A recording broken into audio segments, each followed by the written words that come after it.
Biarlah sinar kemuliaan Allah memenuhi tempat ini, memenuhi kehidupan kita, sebab kemuliaannya dipancarkan kepada kehidupan kita masing-masing.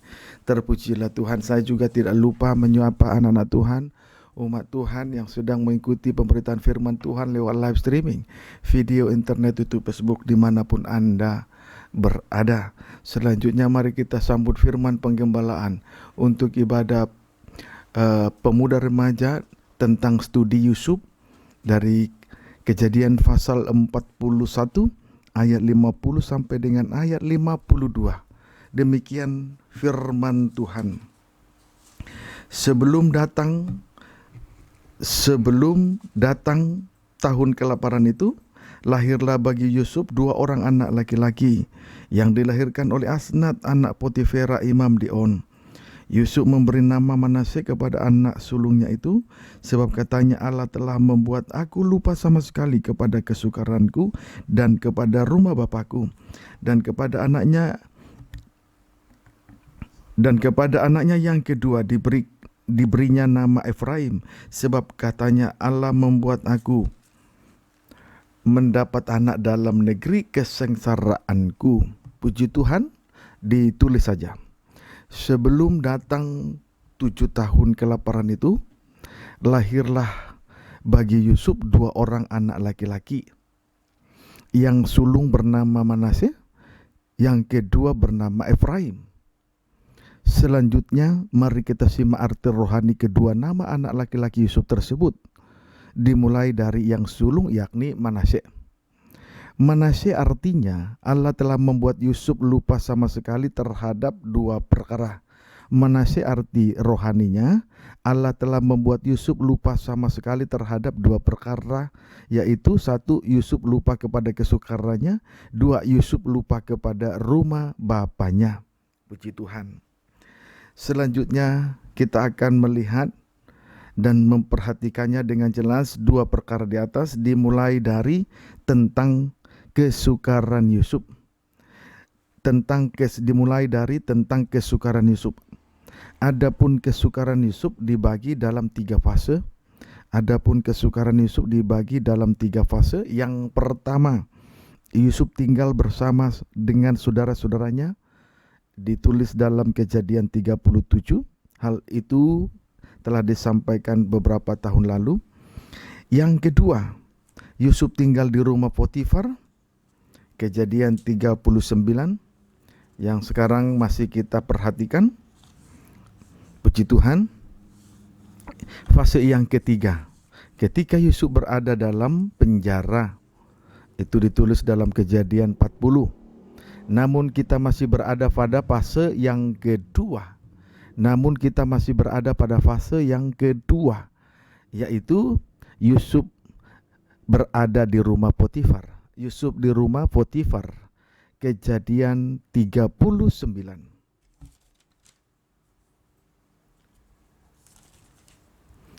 Ayat 6 bagian B.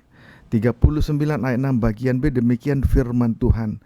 Adapun Yusuf itu manis sikapnya dan elok parasnya.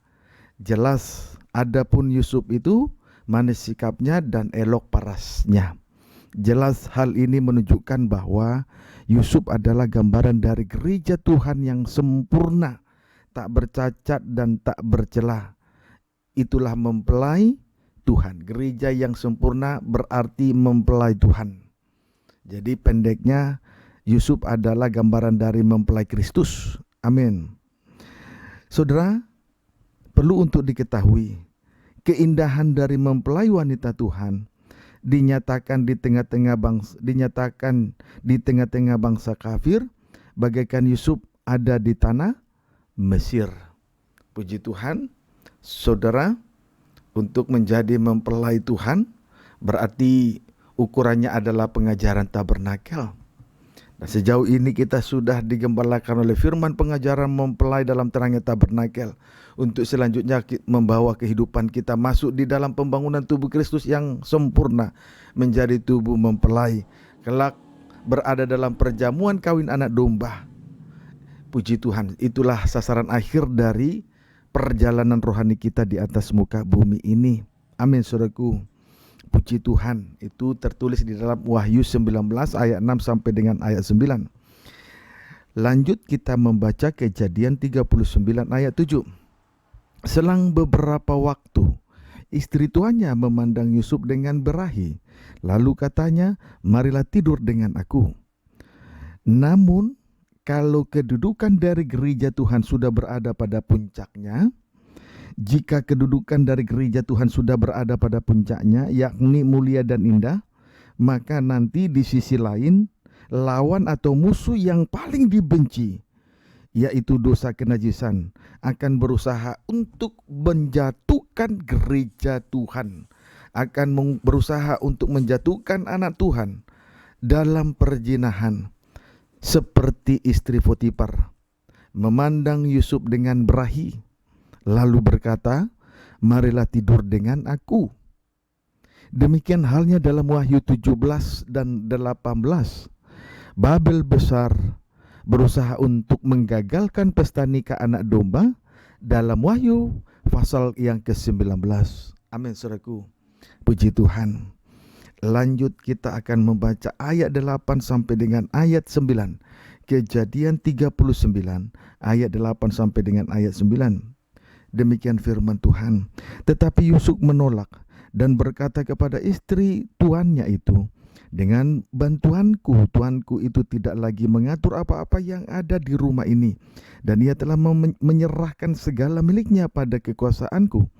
Bahkan di rumah ini ia tidak lebih besar kuasanya daripadaku, dan tiada yang tidak diserahkannya kepadaku selain daripada engkau, sebab engkau istrinya. Bagaimanakah mungkin aku melakukan kejahatan yang besar ini dan berbuat dosa terhadap Allah? Puji Tuhan. Namun pada ayat 8 sampai dengan ayat 9, di sini kita melihat Yusuf menolak untuk tidur dengan istri Potifar. Yusuf menolak untuk tidur dengan istri Potifar, sebab hal itu merupakan dosa dan kejahatan yang besar, juga dosa yang paling dibenci oleh Tuhan, sesuai dengan Wahyu 18 ayat 2. Amin. Puji Tuhan. Saudara, jikalau saudara melihat anak-anak Tuhan, apalagi imam-imam, hamba-hamba Tuhan, berada pada puncak rohani atau betul-betul berada pada derajat yang tinggi, sungguh-sungguh dipermuliakan oleh Tuhan, kita tinggal memberi hormat, tidak lebih tidak kurang. Amin, saudaraku. Selanjutnya, sikap yang ditunjukkan oleh Yusuf ini adalah tanda, ya, sikap tegas yang ditunjukkan oleh Yusuf ini adalah tanda. Satu, Yusuf tidak menodai kemurnian dari firman Allah. Yusuf tidak menodai kemurnian dari firman Allah. Puji Tuhan. Dua, Yusuf memelihara harta yang indah. Yusuf memelihara harta yang indah. Kita kembali untuk melihat bukti bahwa Yusuf tidak menodai kemurnian dari firman Allah. Puji Tuhan.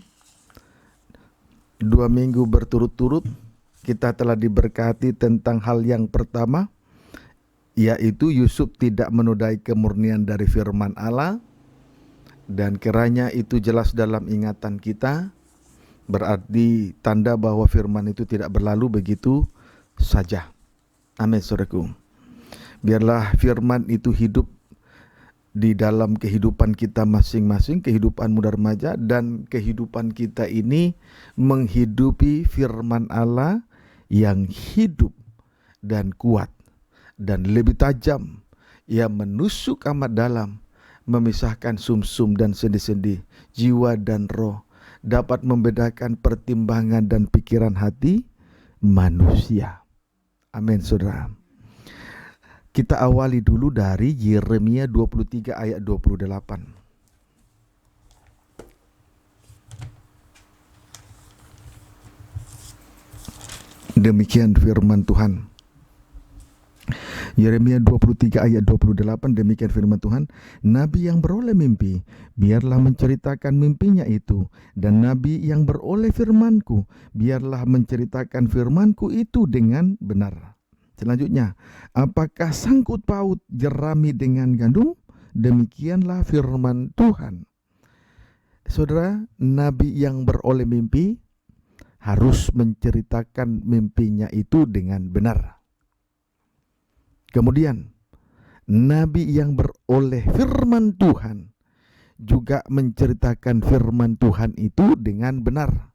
Berarti tidak boleh ditambahkan dan dikurangkan. Amin, saudaraku. Puji Tuhan. Haleluya. Seorang hamba Tuhan harus jujur di dalam pemberitaan firman Tuhan. Tujuannya tidak menambahkan, tidak mengurangkan, tujuannya supaya terjaga kemurnian dari firman Allah itu sendiri. Amin, saudaraku. Tujuannya supaya terjaga kemurnian dari firman Allah itu sendiri. Singkatnya, Yusuf digambarkan dengan gandum, bukan jerami. Berarti Yusuf berisi penuh dengan firman Allah. Dan firman itu, firman Allah yang benar dan murni itu tidak ia nodai. Amin, saudaraku. Ia tidak nodai. Contoh Kejadian 37.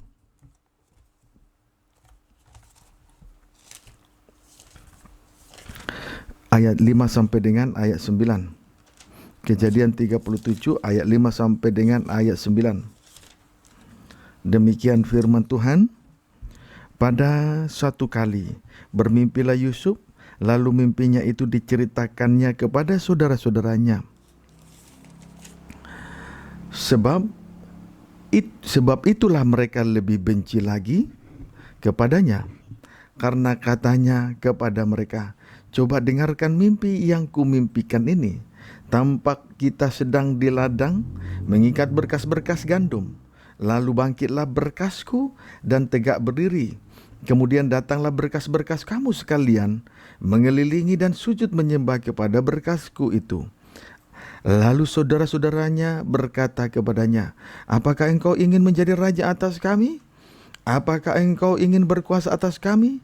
Jadi makin bencilah mereka kepadanya karena mimpinya dan karena perkataannya itu. Ayat 9, lalu ia memimpikan pula mimpi yang lain yang diceritakannya kepada saudara-saudaranya.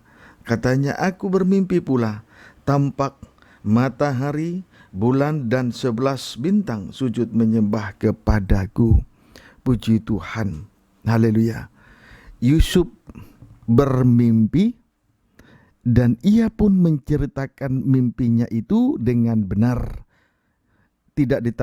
Ia pun menceritakan mimpinya itu dengan benar, tidak ditambahkan dan tidak dikurangkan. Yusuf bermimpi dan ia pun menceritakan mimpinya itu kepada saudara-saudaranya. Dia menceritakan mimpinya itu dengan benar, tidak tambahkan, tidak dikurangkan kepada saudara-saudaranya. Menunjukkan bahwa Yusuf menjaga kemurnian dari firman Allah itu sendiri, sekalipun ia dibenci oleh saudara-saudaranya. Amin, saudaraku. Puji Tuhan. Haleluya. Saudara, sebetulnya sebelum Yusuf bermimpi, saudara-saudara tua Yusuf sudah membenci Yusuf karena Yakub lebih mengasihi Yusuf daripada saudara-saudara tua yang lain. Amin, saudaraku. Kemudian ditambah lagi, kebencian itu ditambah lagi setelah ia menceritakan mimpinya itu kepada saudara-saudara tuanya. Dan ia pun menceritakan mimpinya itu dengan jujur, dengan benar, tidak dikurangi dan tidak ditambahkan. Puji Tuhan. Haleluya. Saudaraku, dibenci oleh saudara-saudara tuanya adalah tanda penolakan dari saudara-saudara Yusuf. Dibenci adalah tanda penolakan dari saudara-saudara Yusuf. Amin, saudaraku. Puji Tuhan. Amin, saudaraku. Haleluya. Puji Tuhan.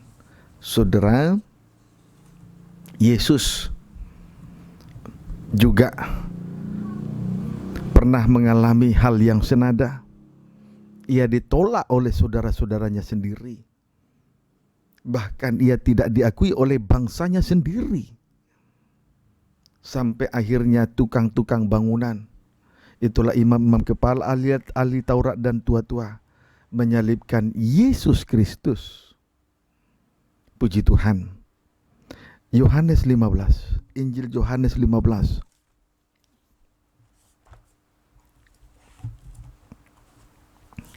Injil Yohanes 15 ayat 18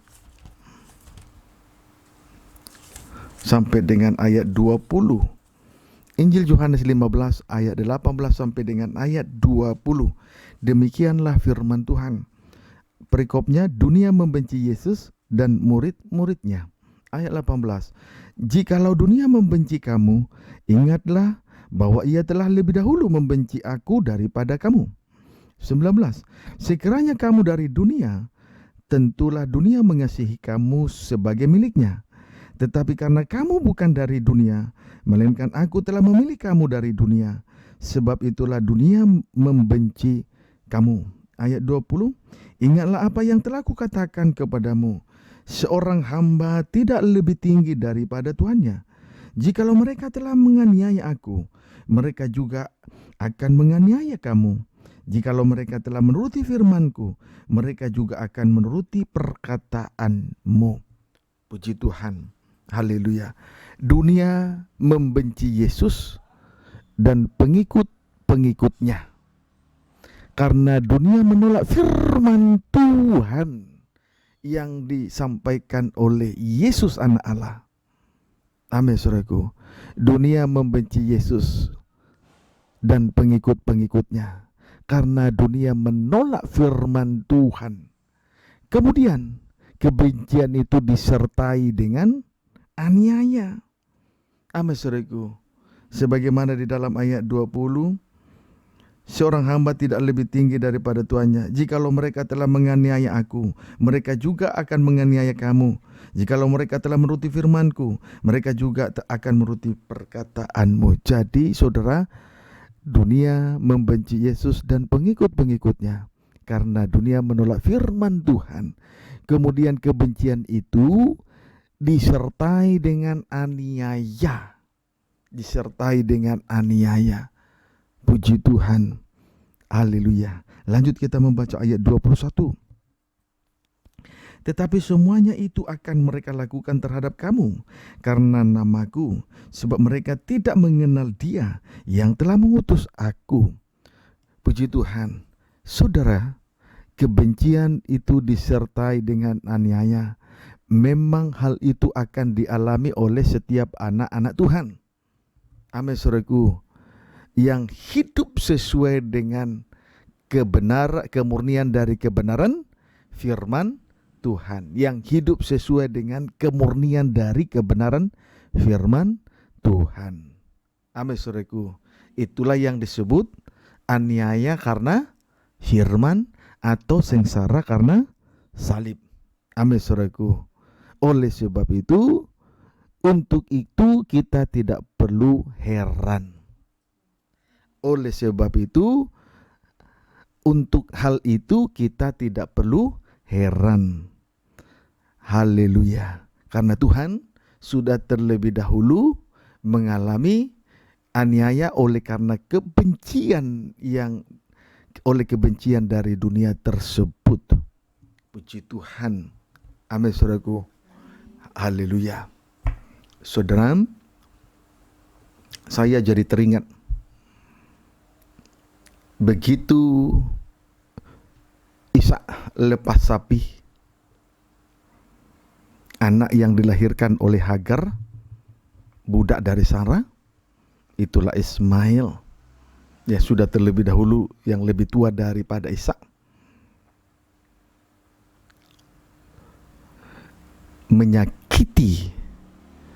Suka menyakiti, suka memukul dan menyakiti Ishak. Ishak itu adalah gambaran dari anak janji. Firman Allah adalah janji Allah, ya dan amin. Amin, saudaraku. Haleluya. Jadi Kehidupan yang berpegang teguh kepada kemurnian firman Tuhan akan mengalami aniaya. Itu sudah pasti.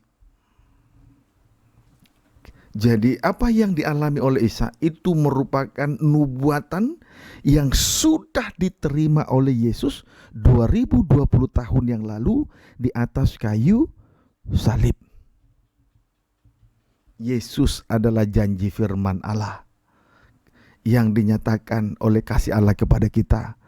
Kehidupan muda remaja GPT Betania, juga anak-anak Tuhan, pemuda remaja yang sedang mengikuti pemberitaan firman Tuhan lewat live streaming video internet, YouTube, Facebook. Jadi saudara tidak perlu heran manakala ada aniaya, karena saudara berpegang teguh kepada kemurnian firman Allah. Puji Tuhan. Namun sekalipun demikian, tetaplah berpegang teguh terhadap firman pengajaran mempelai dalam terangnya tabernakel. Apapun harganya, bayar saja. Amin saudaraku.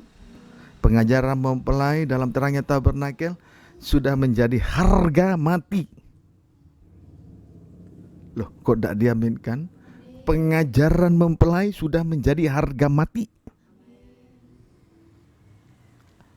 Tulis saja moto kita, pemuda remaja GPT Betania. Lebih baik ditolak asal bersama dengan pengajaran mempelai daripada diterima dunia ini tetapi tidak bersama dengan pengajaran mempelai. Nah, inilah moto Yusuf yang kita lanjutkan di hari-hari terakhir ini. Amin saudaraku. Inilah moto Yusuf yang kita lanjutkan di hari-hari terakhir ini. Puji Tuhan. Mari kita lanjut membaca Injil Yohanes 15 ayat 22 sampai 26. Injil Yohanes 15 ayat 22 sampai dengan ayat 26, demikian firman Tuhan. Sekiranya aku tidak datang dan tidak berkata-kata kepada mereka, maksudnya dunia, mereka tentu tidak berdosa. Tetapi sekarang mereka tidak mempunyai dalih bagi dosa mereka. Barang siapa membenci aku, ia membenci juga Bapa-Ku. Sekiranya aku tidak melakukan pekerjaan Bapa di tengah-tengah mereka, seperti yang tidak pernah dilakukan orang lain, mereka tentu tidak berdosa. Tetapi sekarang, walaupun mereka telah melihat semuanya itu, namun mereka membenci baik aku maupun Bapa-Ku. 25.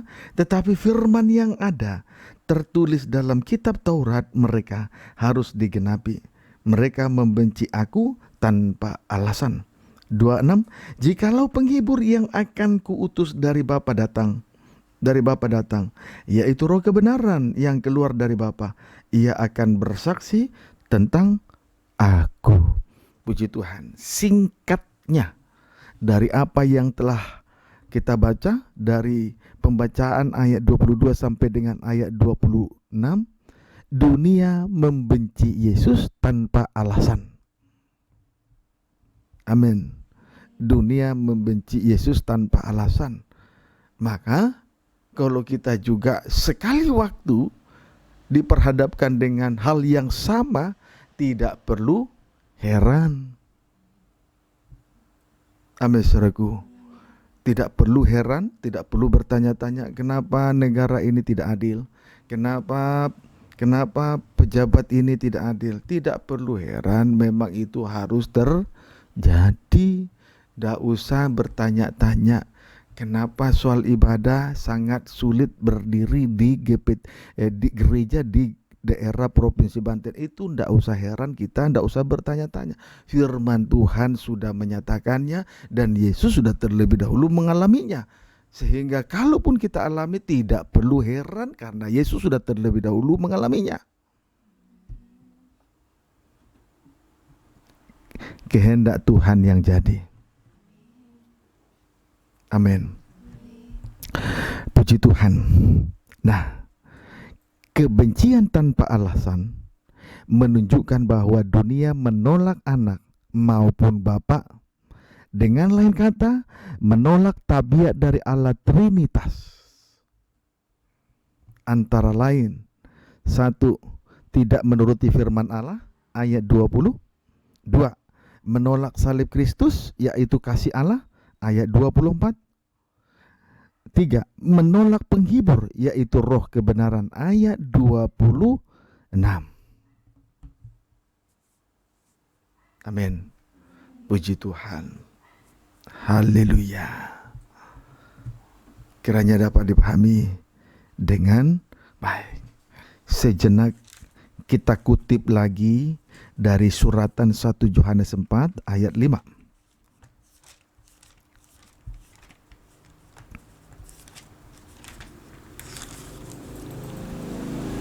Mungkin sudah terlalu sering, tapi tidak mengapa ya. Ayat yang satu ini, 1 Yohanes 4 ayat yang ke-5 saja. Demikian firman Tuhan. Mereka berasal dari dunia, sebab itu mereka berbicara tentang hal-hal dunia. Oh, judulnya Roh Allah dan Roh Antikris. Mereka berasal dari dunia, sebab itu mereka berbicara tentang hal-hal dunia, dan dunia mendengarkan mereka. Puji Tuhan. Nabi palsu dan antikris, si penyesat, berasal dari dunia. Puji Tuhan. Nabi palsu dan antikris, si penyesat, baik yang menyangkal baik bapa maupun anak, itu berasal dari dunia. Amin, saudaraku. Tandanya bahwa nabi palsu dan antikris berasal dari dunia, mereka sibuk berbicara tentang hal-hal duniawi. Jadi kalau seorang hamba Tuhan dalam menyampaikan firman Tuhan sibuk menyampaikan cerita isapan jempol ataupun dongeng nenek-nenek tua, tahayul-tahayul, filsafat-filsafat kosong, ataupun silsilah-silsilah yang tidak ada putusnya, itu menunjukkan bahwa dia bukan berasal dari Allah, tetapi ia berasal dari dunia. Dia adalah hamba Tuhan, manusia duniawi yang memiliki sifat manusiawi. Kiranya dapat dipahami dengan baik. Amin, saudaraku. Puji Tuhan. Haleluya. Misalnya menyampaikan 1-2 ayat, lalu ditambahkan dengan cerita si kancil, si kura-kura, menceritakan si buaya dan lain sebagainya. Seolah-olah cerita itu bisa memperlengkapi ayat firman, lebih suci dari ayat firman Allah. Sementara kita disucikan oleh air dan firman Allah yang limpah. Amin, saudaraku. Puji Tuhan. Haleluya. Tanda mereka sibuk berbicara, tandanya bahwa nabi palsu dan antikris berasal dari dunia, mereka sibuk berbicara tentang hal-hal duniawi. Tujuan mereka sibuk berbicara tentang hal-hal duniawi ialah supaya ibadah dan pelayanan mereka diterima oleh dunia. Supaya ibadah dan pelayanan mereka diterima oleh dunia. Memang, saudara, kalau seorang hamba Tuhan mempunyai prinsip yang seperti ini, baru sebentar buka gereja, itu langsung dipadati dengan banyak orang kaya, miskin, tua, muda, laki-laki, perempuan. Maka di hari-hari terakhir ini, setan sedang berusaha untuk menyesatkan sebanyak mungkin orang yang bisa disesatkan. Terkhusus mereka yang menyangkal baik bapak maupun anak. Amin, saudaraku. Seperti tabiat dari ahli-ahli bangunan yang tidak menghargai korban Kristus.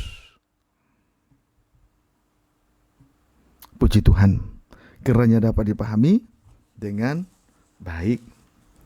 Haleluya. Puji Tuhan. Berkaitan dengan hal itu, marilah kita membaca Injil Yohanes 12 ayat 47. Injil Yohanes 12 ayat 47. Puji Tuhan. Jadi kalau kita melihat pemberitaan firman sampai ayat terakhir ini kita bisa dapat mengambil kesimpulan betapa hebatnya Yusuf untuk memperjuangkan kemurnian dari firman Allah di tanah Mesir. Sama seperti hal ihwalnya Yesus dari surga. Dia turun ke bumi bukan karena kehendaknya, tapi karena kehendak Allah. Untuk membawa suatu misi yang agung dan mulia, yaitu membawa berita Injil dengan kemurnian dan kebenaran dari firman itu sendiri. Tidak sedikit ujian yang dihadapi. Yesus melayani selama 3 tahun setengah.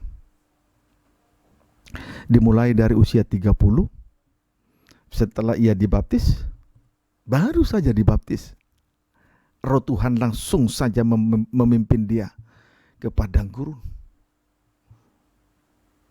Sebelum memulai pelayanan, di situ dia diperhadapkan dengan cobaan.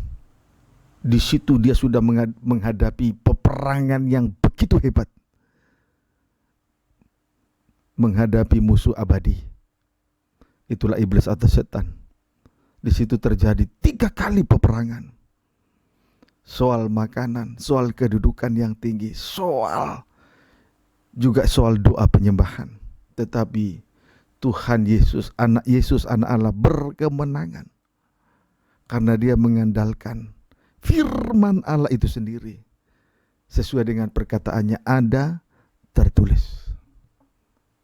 Sebenarnya Yesus anak Allah adalah firman yang menjadi daging. Bagaikan Yusuf, dia adalah gandum bukan jerami. Dia tidak menodai kemurnian dari kebenaran firman Allah itu sendiri. Amin, saudaraku. Puji Tuhan, kiranya dapat dipahami dengan baik. Puji Tuhan. Nah, sekarang kita akan melihat Injil Yohanes 12 ayat 47. Lihat.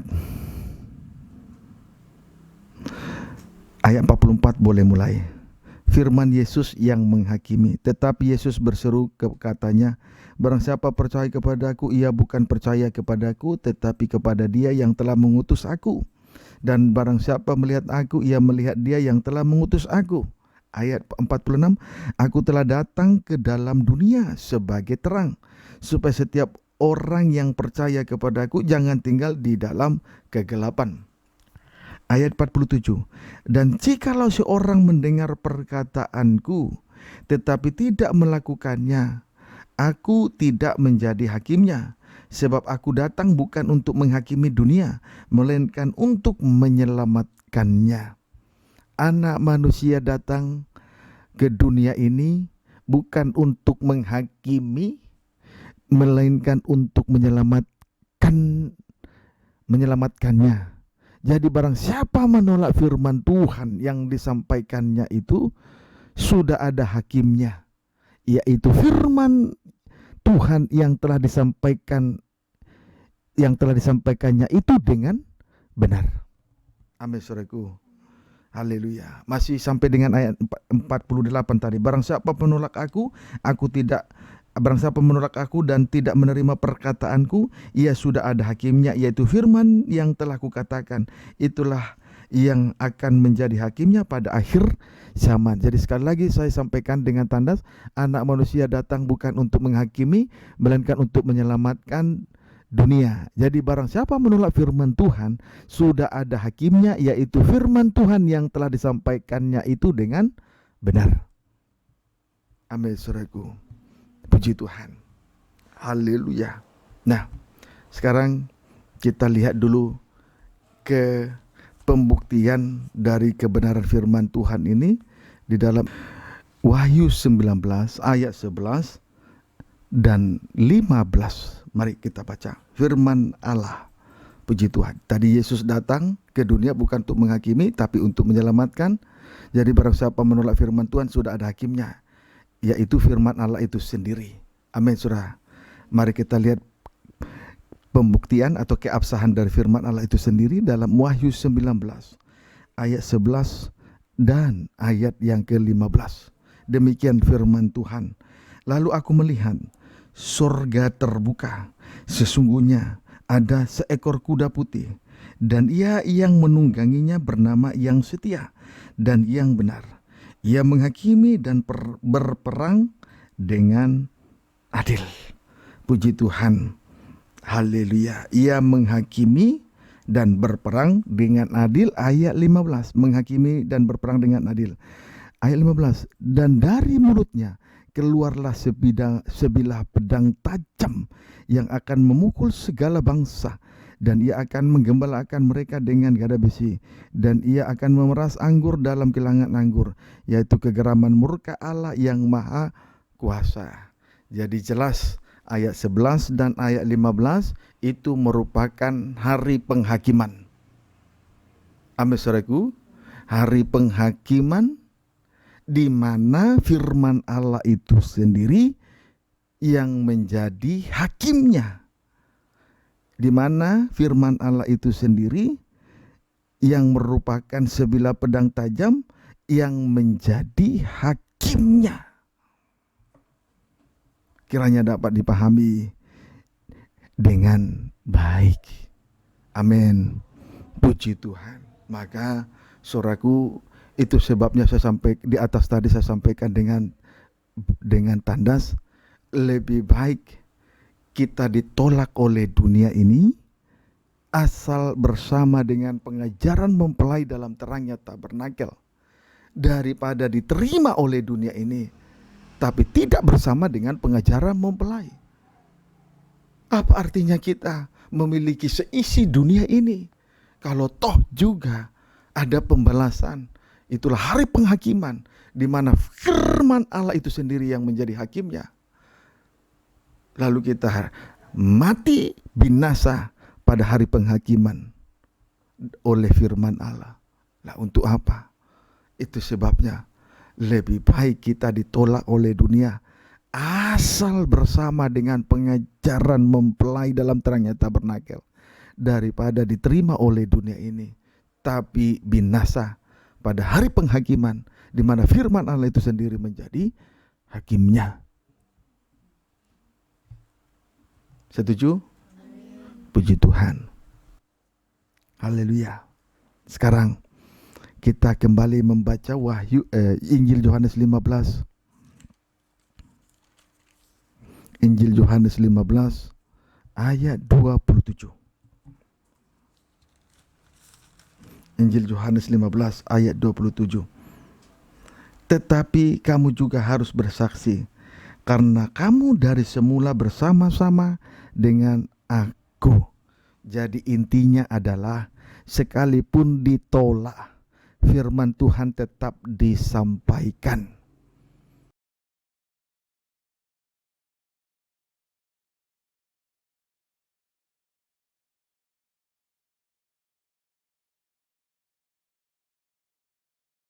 Karena Tuhan memilih kita dari dunia ini.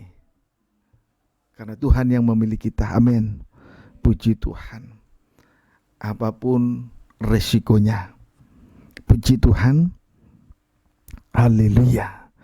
Seperti Rasul Paulus, seorang hamba Tuhan yang begitu heran, luar biasa dipakai oleh Tuhan. Sekalipun ia ditolak, ia tidak lalai dengan panggilannya. Injil Yohanes 5, Kisah Rasul 20 ayat 19 sampai dengan ayat 20. Puji Tuhan. Demikian firman Tuhan. Pembacaan ayat 18. Sesudah mereka datang, berkatalah ia kepada mereka, kamu tahu bagaimana aku hidup di antara kamu sejak hari pertama aku tiba di Asia ini. 19 sampai 20. Dengan segala rendah hati, aku melayani Tuhan. Dalam pelayanan ini, aku banyak mencucurkan air mata dan banyak mengalami pencobaan dari pihak orang Yahudi yang mau membunuh aku. 20. Sungguh pun demikian, aku tidak pernah melalaikan apa yang berguna bagi kamu. Semua kuberitakan dan kuajarkan kepada kamu, baik di muka umum maupun dalam perkumpulan-perkumpulan di rumah kamu. Ayat 21, aku senantiasa bersaksi kepada orang-orang Yahudi dan orang-orang Yunani, supaya mereka bertobat kepada Allah dan percaya kepada Tuhan kita, Yesus Kristus. Rasul Paulus adalah seorang hamba Tuhan yang rendah hati. Amin, saudaraku. Sekalipun buktinya, sekalipun ia ditolak, namun ia tidak lalai dalam 3 hal. 1, memberitakan firman Allah. 2, mengajarkan firman Allah.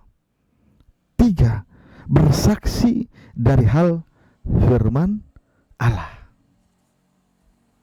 Puji Tuhan. Betul-betul Rasul Paulus ini seorang hamba Tuhan yang rendah hati. Dengan bukti, sekalipun ia ditolak, menghadapi banyak cobaan, ditolak, namun ia tidak lalai dalam panggilannya. Puji Tuhan. Dan untuk panggilan itu dia rela menderita dan tidak malu. Mengapa demikian? Karena ia tahu kepada siapa ia percaya.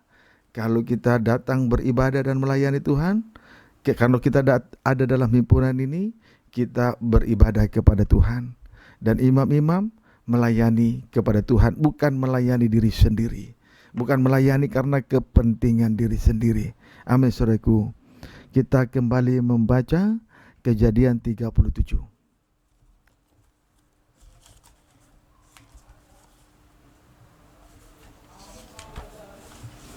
Kejadian 37 ayat 5 sampai dengan ayat 9.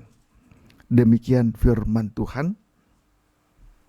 Pada suatu kali bermimpilah Yusuf, lalu mimpinya itu diceritakannya kepada saudara-saudaranya. Sebab itulah mereka lebih benci lagi kepadanya. Karena katanya kepada mereka, coba dengarkan mimpi yang kumimpikan ini. Tampak kita sedang di ladang mengikat berkas-berkas gandum. Lalu bangkitlah berkasku dan tegak berdiri. Kemudian datanglah berkas-berkas kamu sekalian mengelilingi dan sujud menyembah kepada berkasku.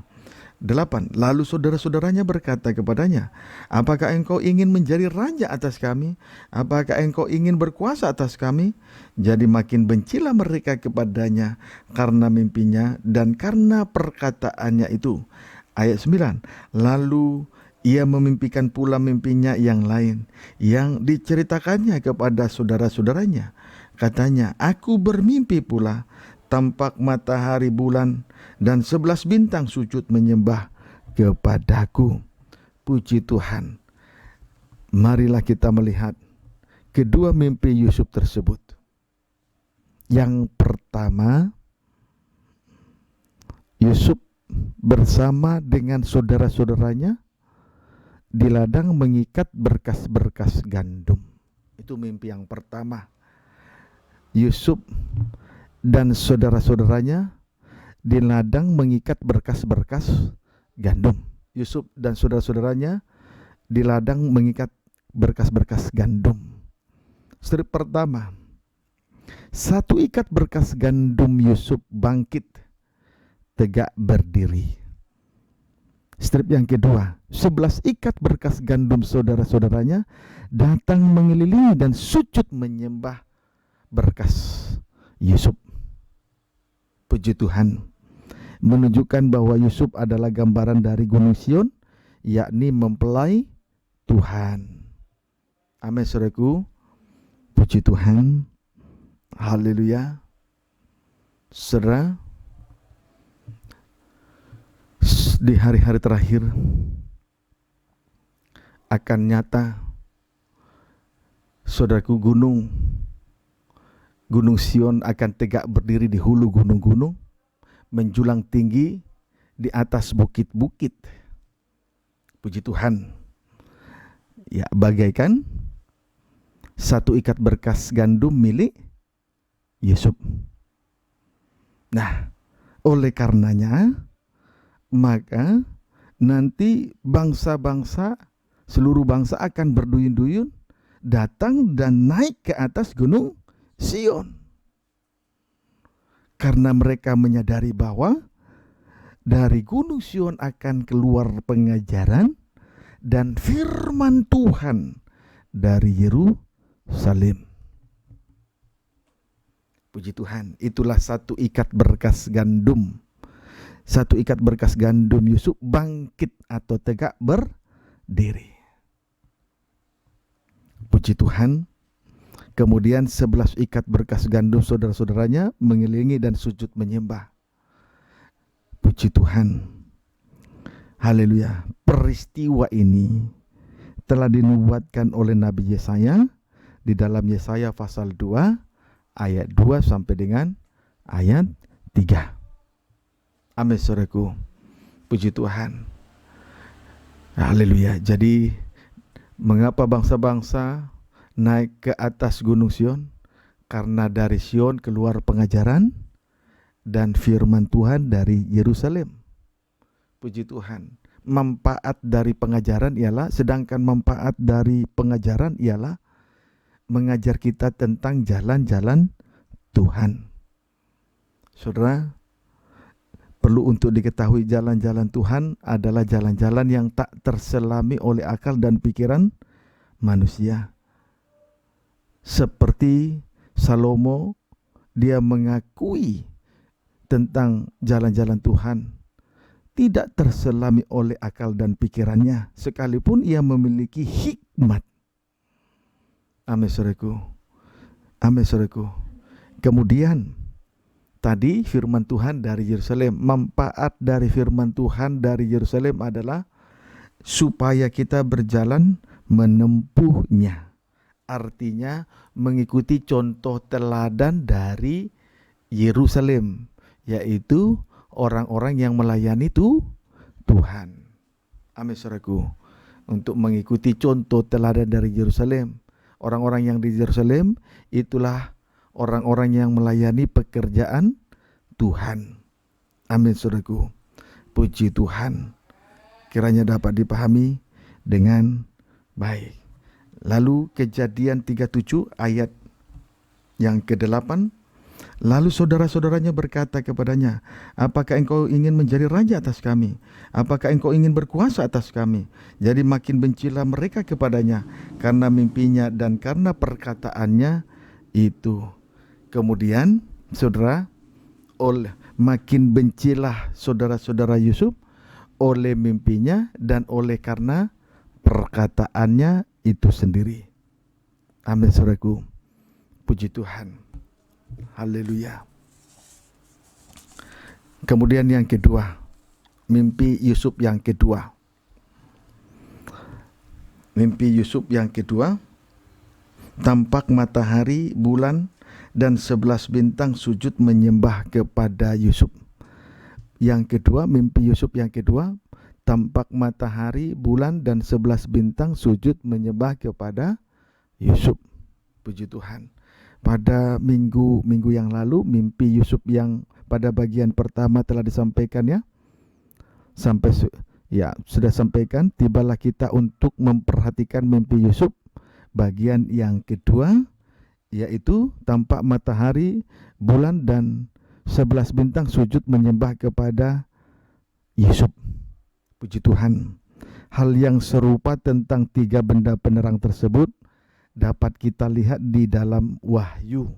Hal yang serupa tentang 3 benda penerang tersebut dapat kita lihat di dalam Wahyu pasal yang ke-12 ayat 1. Demikian firman Tuhan. Maka tampaklah suatu tanda besar di langit. Seorang perempuan berselubungkan matahari dengan bulan di bawah kakinya dan sebuah mahkota dari 12 bintang di atas kepalanya. Perhatikan, seorang perempuan berselubungkan matahari dan bulan di bawah kakinya serta sebuah mahkota dari 12 bintang di atas kepalanya. Jadi sinkron atau sama dengan mimpi Yusuf tadi. Amin, saudara. Puji Tuhan. Sebagaimana tadi tiga benda penerang itu sujud kepada Yusuf, demikian juga di sini kita melihat tiga benda penerang itu sudah menjadi milik dari gereja Tuhan yang sempurna. Saudara, dalam susunan tabernakel, Wahyu 12 terkena kepada Shekinah glory atau sinar kemuliaan. Dalam susunan tabernakel, Wahyu 12 terkena pada Shekinah glory atau sinar kemuliaan. Puji Tuhan. Haleluya. Ya, ini ada sinar kemuliaan di sini. Puji Tuhan. Ya, Wahyu 12 dalam susunan tabernakel terkena pada Shekinah glory, sinar kemuliaan Allah ini memancar dari antara dua kerub, memancar sinar kemuliaan Allah atau disebut Shekinah glory. Amin. Puji Tuhan. Pendeknya, seorang perempuan. Tadi ayat 12, tampaklah suatu tanda besar di langit, seorang perempuan.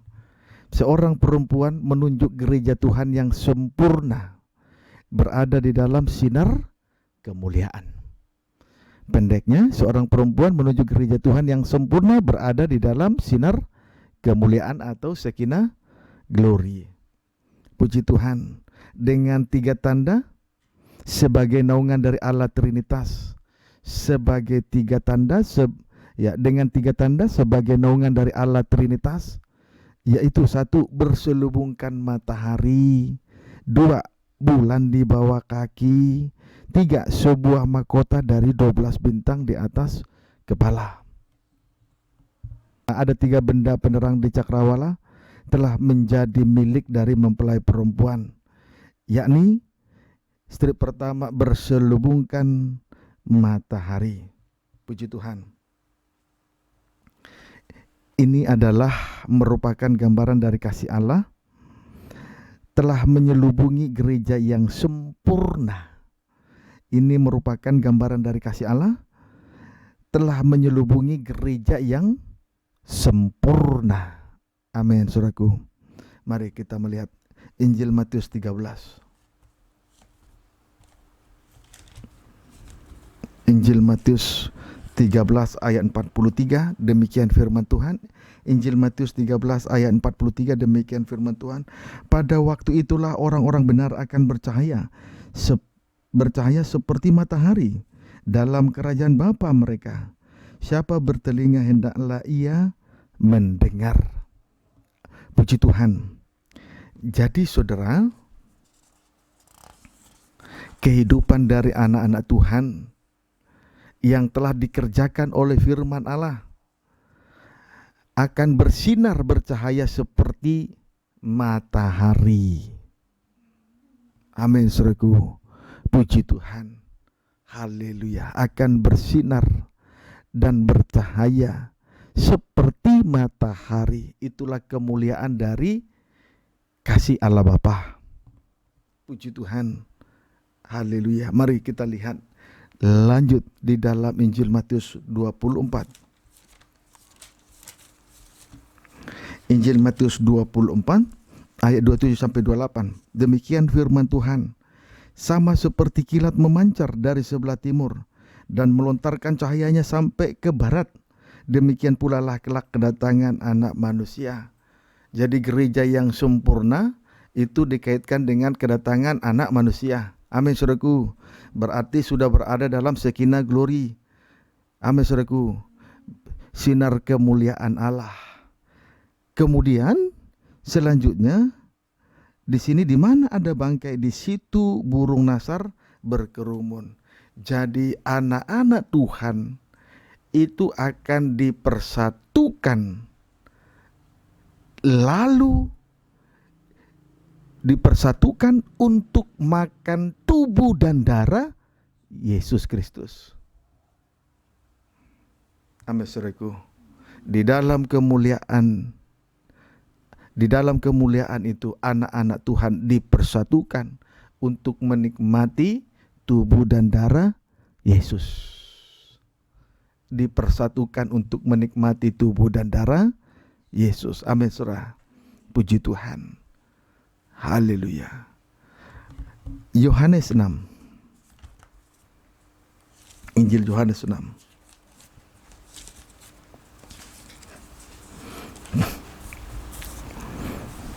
Ayat yang ke-63.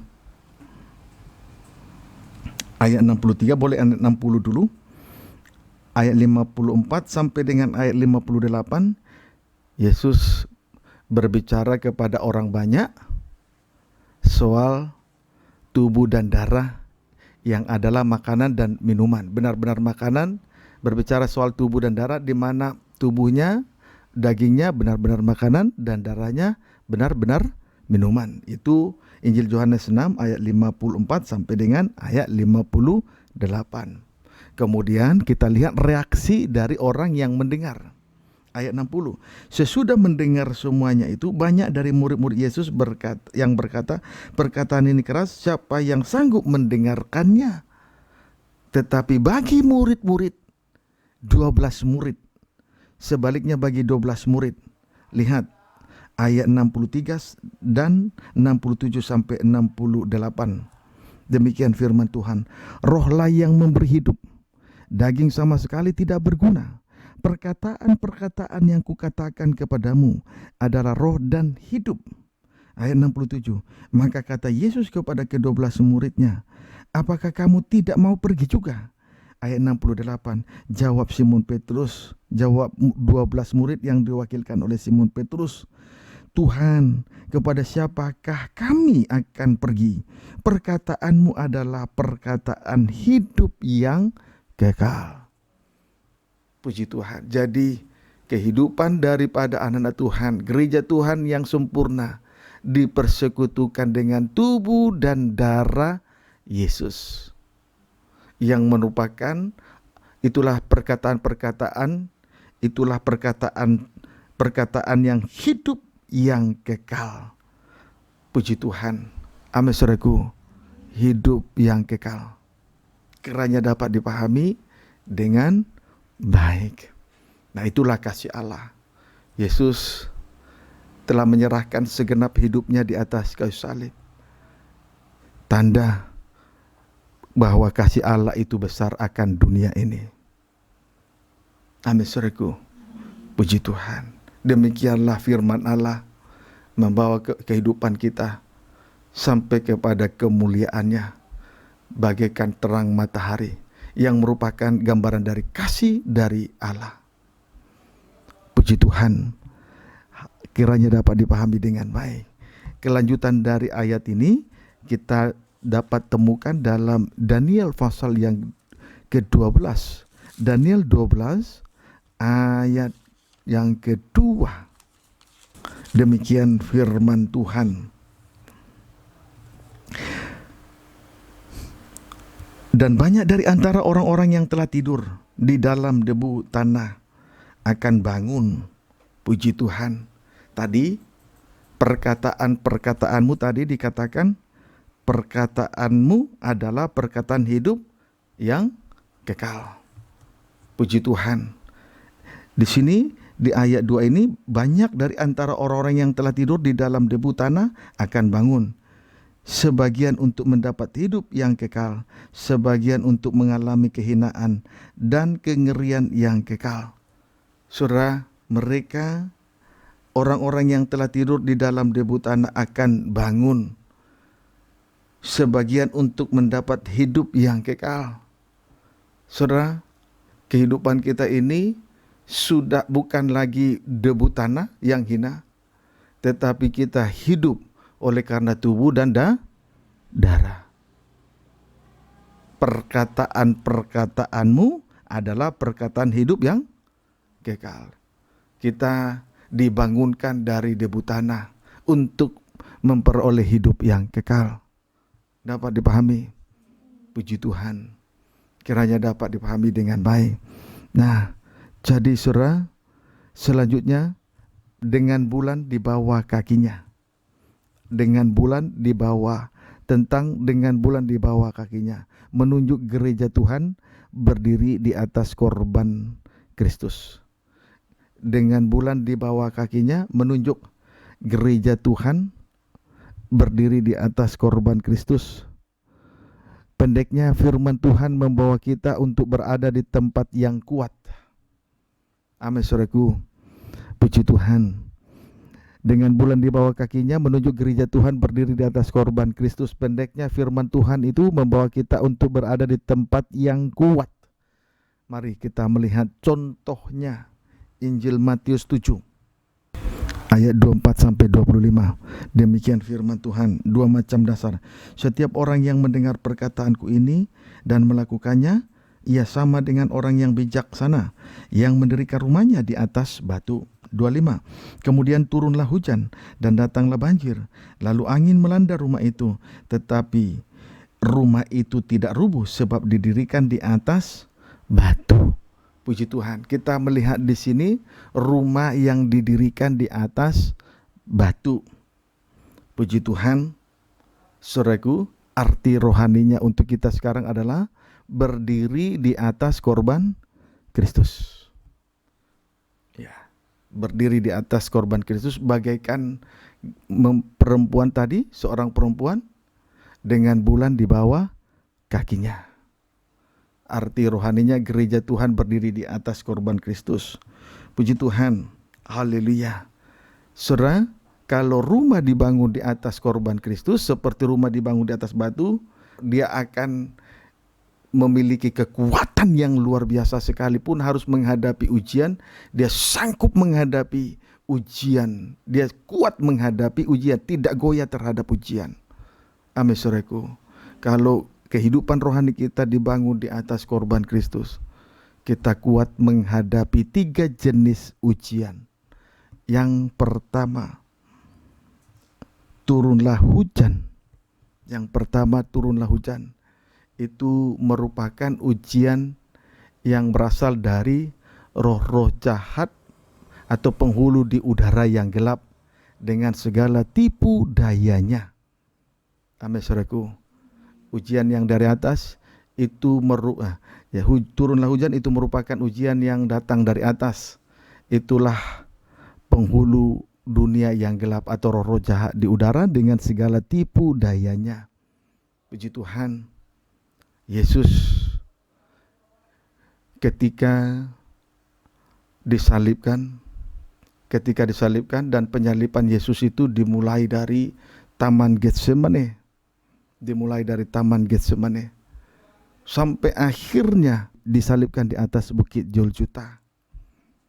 Saudara, sebelum ia disalibkan, ia diperhadapkan kepada 3 pengadilan.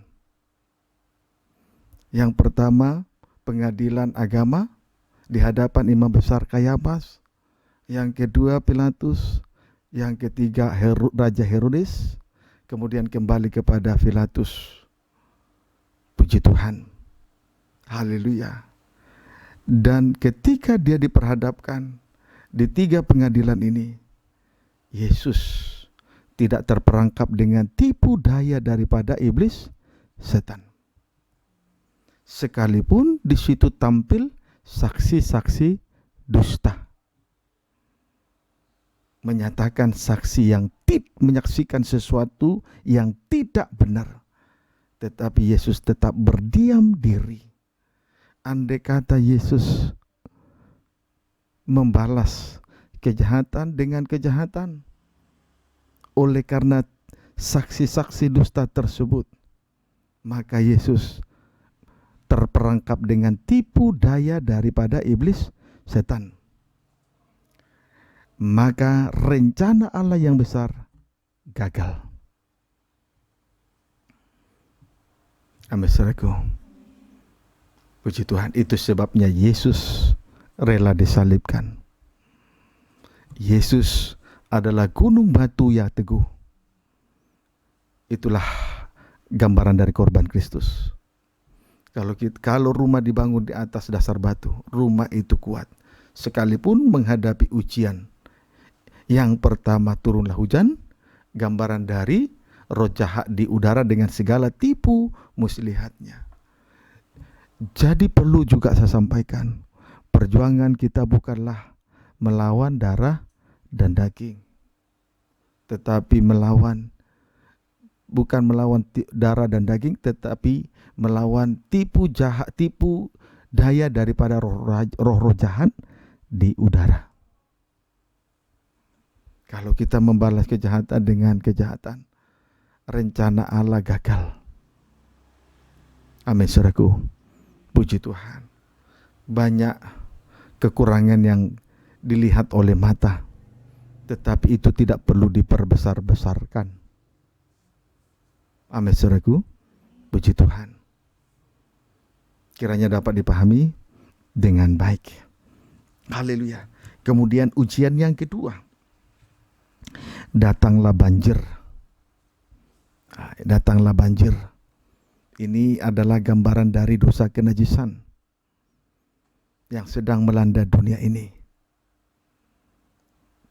Seantero dunia ini dilanda oleh dosa kenajisan. Bukan saja di kota, tetapi sampai ke desa, ke pelosok.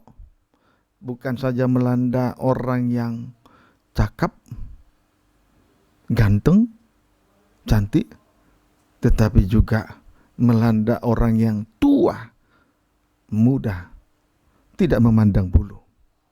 Semuanya dilanda oleh banjir. Itulah dosa kenajisan. Sebagaimana zamannya Nuh, sebelum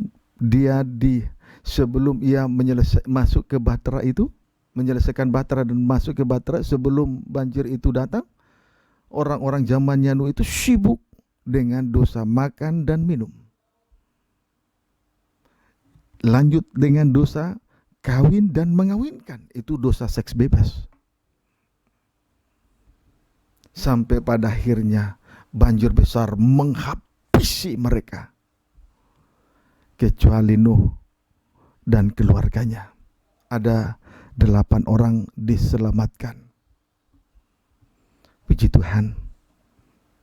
Saudara, ibadah pelayanan yang Tuhan percayakan, di tengah-tengahnya kita memikul salib. Itulah gambaran dari bahtera Nuh. Dan kita membangun bahtera kehidupan kita di atas gunung. Galangan kapal di atas gunung, bukan di tepi laut seperti orang-orang dunia membangun kapal. Amin, saudaraku. Puji Tuhan. Kemudian ujian yang ketiga, angin melanda rumah itu. Ini gambaran dari angin-angin pengajaran palsu oleh tipu daya permainan daripada nabi-nabi palsu dengan segala kelicikan mereka. Puji Tuhan. Haleluya. Tetapi kehidupan yang dibangun di atas korban Kristus tidak mudah diombang-ambingkan oleh rupa-rupa angin pengajaran palsu. Kuat. Amin, saudaraku. Beda dengan anak-anak kerohanian yang masih kanak-kanak, mudah diombang-ambingkan oleh rupa-rupa angin pengajaran palsu. Puji Tuhan. Kiranya dapat dipahami dengan baik. Mengapa demikian? Karena rumah itu dibangun di atas korban Kristus. Firman Allah telah menempatkan kita ke sebuah tempat yang kuat. Firman Allah mengajar kita untuk mendirikan rumah di atas batu. Itulah kehidupan dari orang bijaksana. Puji Tuhan, kiranya dapat dipahami dengan baik. Amin, saudaraku. Puji Tuhan. Haleluya. Selanjutnya, sebuah mahkota, tentang sebuah mahkota dari 12 bintang di atas kepala. Puji Tuhan. Haleluya. Kita lihat dulu mengenai bintang di dalam Daniel, kitab Daniel pasal 12 ayat yang ketiga. Dan orang-orang bijaksana akan bercahaya seperti cahaya cakrawala, dan yang telah menuntun banyak orang kepada kebenaran seperti bintang-bintang tetap untuk selama-lamanya. Puji Tuhan, bintang-bintang itu menunjuk kepada pemimpin-pemimpin rumah Tuhan, atau juga guru-guru di dalam rumah Tuhan. Tepatnya disebut juga gembala sidang. Amin, saudaraku. Puji Tuhan. Dalam susunan tabernakel, perlu kita ketahui dalam susunan tabernakel, 12 bintang menunjuk 12 rasul hujan akhir. 12 bintang menunjuk 12 rasul hujan akhir yang nanti memimpin perjalanan gereja Tuhan keluar dari celaka yang besar. Kiranya dapat dipahami dengan baik. 12 bintang dalam susunan tabernakel menuju 12 rasul hujan akhir yang memimpin gereja Tuhan keluar dari celaka yang besar. Puji Tuhan. Pendeknya, pemimpin-pemimpin yang bijaksana akan memimpin banyak orang kepada kebenaran, supaya mereka yang dipimpin, yang dibawa kepada kebenaran, keluar dari celaka yang besar. Puji Tuhan. Amin, saudaraku. Berbahagialah kalau sampai sejauh ini Tuhan mempercayakan kita dengan sebuah pengajaran yang besar. Itulah pengajaran mempelai dalam terangnya tabernakel. Dan saya sebagai pemimpin rumah Tuhan, kepala rumah ibadat, berpegang teguh terhadap firman pengajaran mempelai yang akan memimpin kita kepada kebenaran, memimpin kita keluar dari celaka yang besar. Gereja Tuhan akan menghadapi 21 ujian. Itulah 3 kali 7 penghukuman dari Allah Trinitas. Yang pertama, 3 kali 7 yang pertama, penghukuman dari 7 kali dari firman Allah, 7 sangkakala. Kemudian yang kedua, penghukuman dari 7 kali penghukuman dari materai, 7 kali penghukuman dari 7 materai. Ya, yang pertama penghukuman dari 7 materai, yang kedua penghukuman dari 7 sangkakala, dan yang terakhir penghukuman dari 7 cawan murka Allah. Tetapi puji Tuhan, bintang-bintang itulah pemimpin-pemimpin rumah Tuhan. Itulah orang-orang yang bijaksana akan memimpin gereja Tuhan keluar dari celaka yang besar. Amin. Puji Tuhan. Kiranya dapat dipahami dengan baik. Marilah kita lihat bintang-bintang di cakrawala ini juga terdapat di dalam suratan yang dikirim oleh Rasul Paulus kepada jemaat di Filipi. Pasal yang ke-2 ayat 12. Judulnya tetaplah kerjakan keselamatanmu. Ayat 12. Hai saudara-saudaraku yang kekasih, kamu senantiasa taat, karena itu tetaplah kerjakan keselamatanmu dengan takut dan gentar. Bukan saja seperti waktu aku masih hadir, tetapi terlebih pula sekarang waktu aku tidak hadir. Puji Tuhan. Haleluya. Jadi saudara, kehidupan yang menjadi bintang-bintang ini, saudaraku, diawali dari ketaatan. Diawali dari taat. Puji Tuhan, diawali dari taat. Atau saya lanjut dulu ya dari ayat 12, kemudian ayat 13.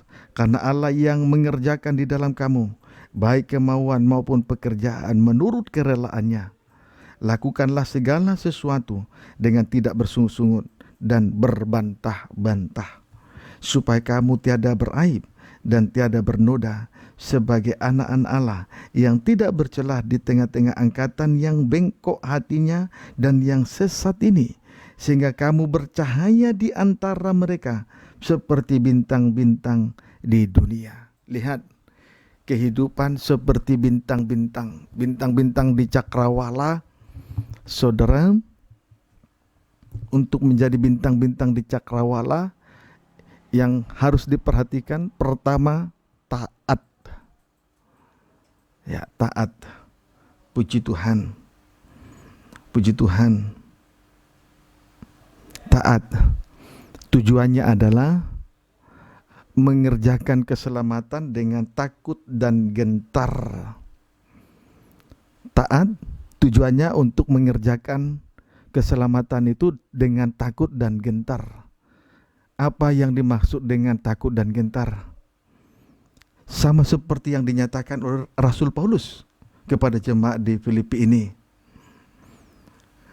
Kerjakanlah keselamatanmu dengan takut dan gentar. Bukan saja seperti aku masih hadir, tetapi terlebih pula sekarang waktu aku tidak hadir. Puji Tuhan. Amin, saudaraku. Itu orang yang takut dan gentar. Jadi, saudara, kita mengerjakan keselamatan ini bukan karena dilihat oleh orang lain. Kita berbuat baik, benar, hidup suci bukan untuk dilihat oleh orang lain. Tetapi kita mengerjakan keselamatan dengan takut dan gentar untuk kemuliaan Tuhan. Kalau untuk dilihat orang, nanti pada saat dilihat orang kita bisa seperti orang yang takut akan Tuhan, tetapi di belakangnya tidak. Itu yang disebut takut akan Tuhan. Amin, saudara. Puji Tuhan. Kiranya dapat dipahami dengan baik. Kemudian yang kedua,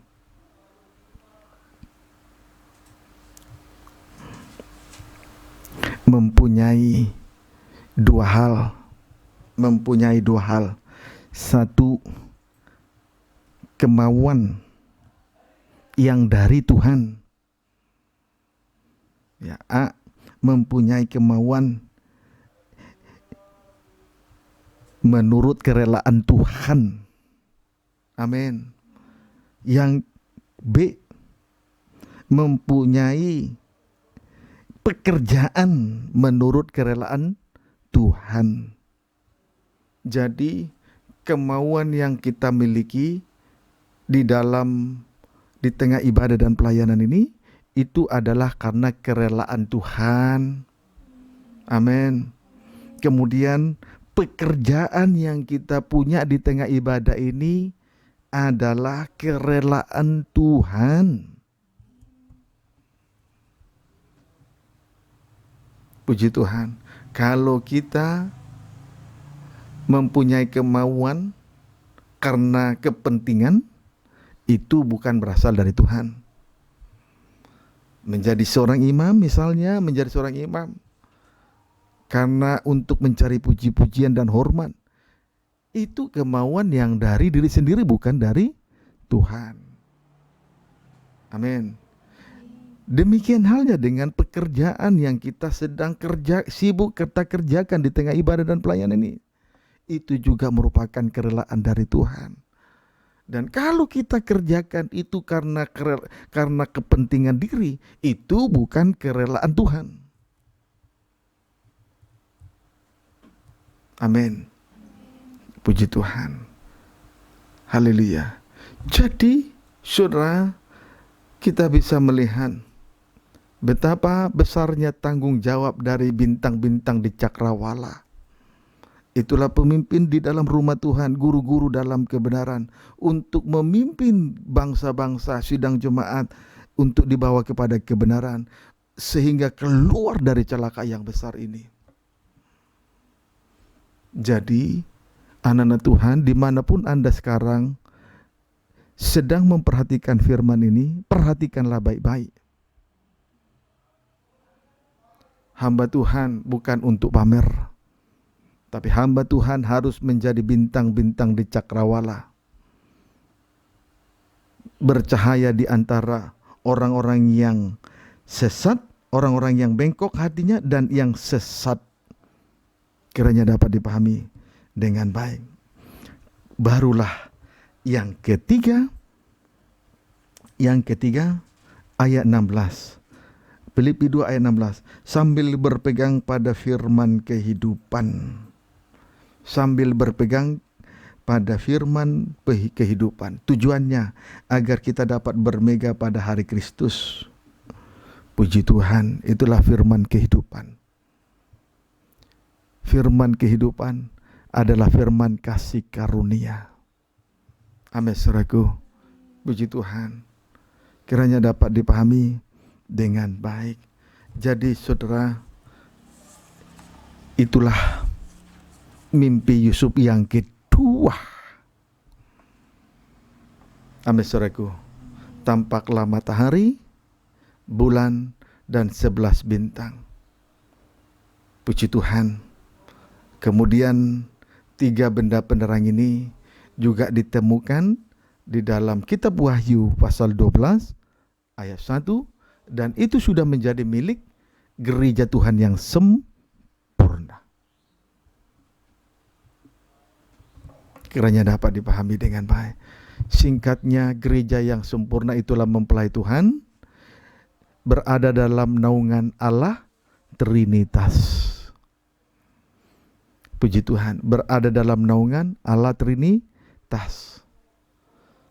Bagaikan tabut perjanjian dengan 3 perkara yang ada di dalamnya. Bagaikan tabut perjanjian dengan 3 perkara yang ada di dalamnya. Puji Tuhan. Haleluya. Sudah berada dalam naungan. Sehingga Allah Bapa tidak lagi melihat cacat celah, tidak lagi melihat kekurangan daripada gereja Tuhan. Sebab tabut perjanjian, coba tampilkan sebentar. Sebab tabut perjanjian sudah berada dalam naungan Allah Trinitas.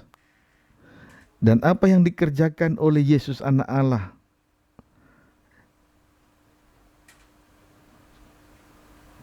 untuk menyempurnakan gerejanya, saudaraku, semuanya dikerjakan dengan sempurna. Maka 2 saksi yang besar, itulah 2 kerub di atas tutupan pendamaian itu, itulah Allah Bapa dan Allah Roh Kudus, tidak lagi melihat kekurangan dari gereja Tuhan, karena sudah berada dalam naungan.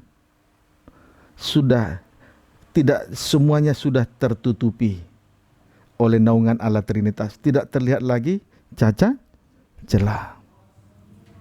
Amin, saudaraku. Puji Tuhan. Jadi betapa hebatnya pengajaran mempelai ini dinyatakan di tengah-tengah bangsa kafir. Bagaikan Yusuf berada di Mesir. Satu tugas yang mulia yang diemban di atas pundak daripada Yusuf. Puji Tuhan. Dan memang kalau kita melihat hal ihwal daripada Yusuf, dia ditarik, dipaksa, diculik dari tanah Kanaan dibawa ke Mesir. Bagaikan hal ihwal anak Allah, Yesus anak Allah. Dia turun ke bumi untuk melakukan kehendak Allah Bapa, melakukan kehendak Allah Bapa. Satu tanggung jawab yang mulia. Amin, saudaraku. Puji Tuhan. Jadi sekali lagi saya sampaikan dengan tanda kita patut bersyukur karena kita dipimpin oleh bintang-bintang di cakrawala untuk menuntun kita kepada kebenaran, keluar dari celaka yang besar. Tuhan Yesus memberkati kita semua.